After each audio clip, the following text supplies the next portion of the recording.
Well, I've been through the ringer. I think we all have the last few years.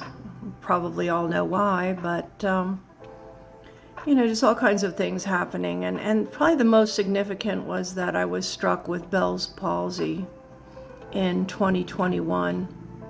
And my life, even though it wasn't to where I wanted to get it, there was a lot of hope, a lot of excitement.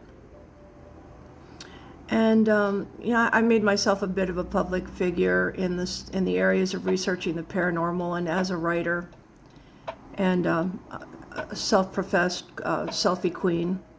I used to model and do beauty pageants, and I was always intrigued by photography, and being on the receiving end of it was pretty exciting, but actually doing photography was more exciting, which is why selfies sing to me, because I have to capture my moods with a camera.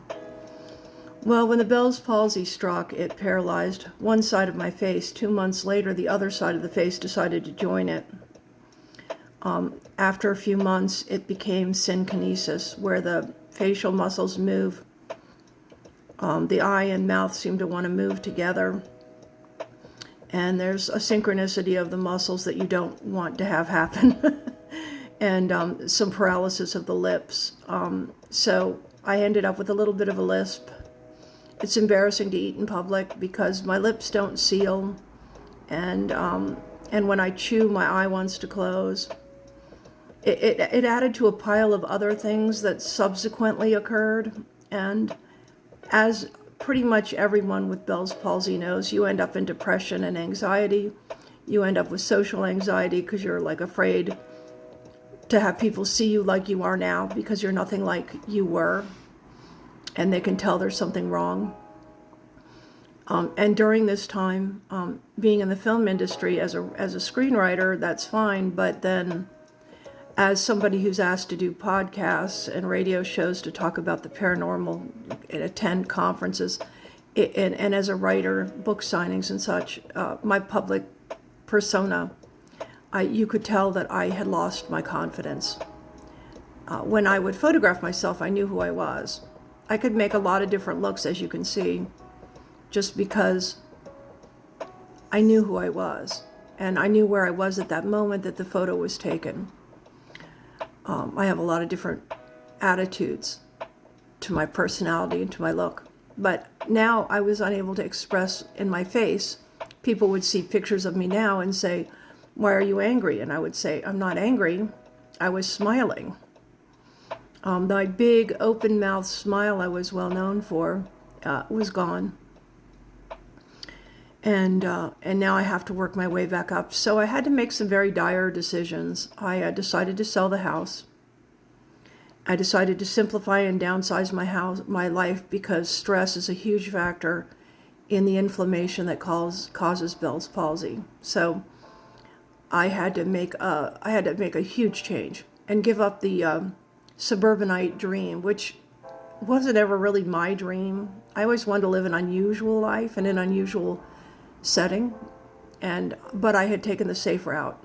I just, carried the line we all carry, and didn't ask questions, and just each month prayed that I could make the bills. So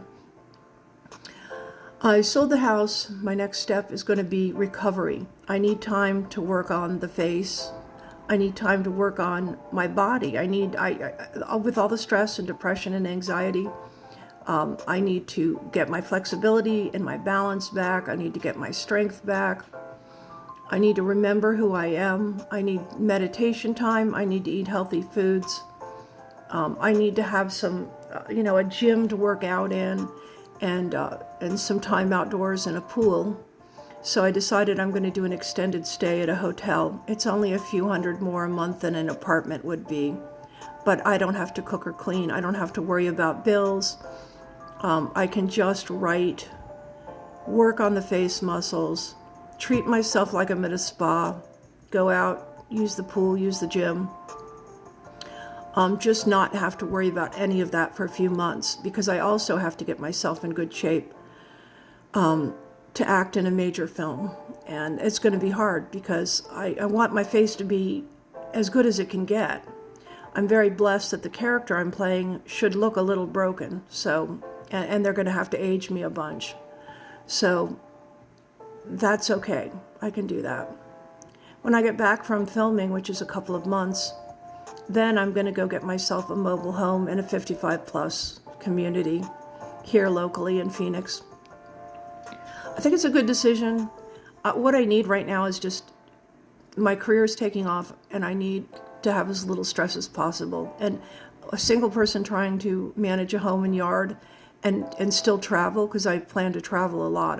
That's what it was missing, was I was staying in my box and I wasn't seeing the world and I wasn't having any of the things I needed to have. And there's nothing that I did in my life that I regret.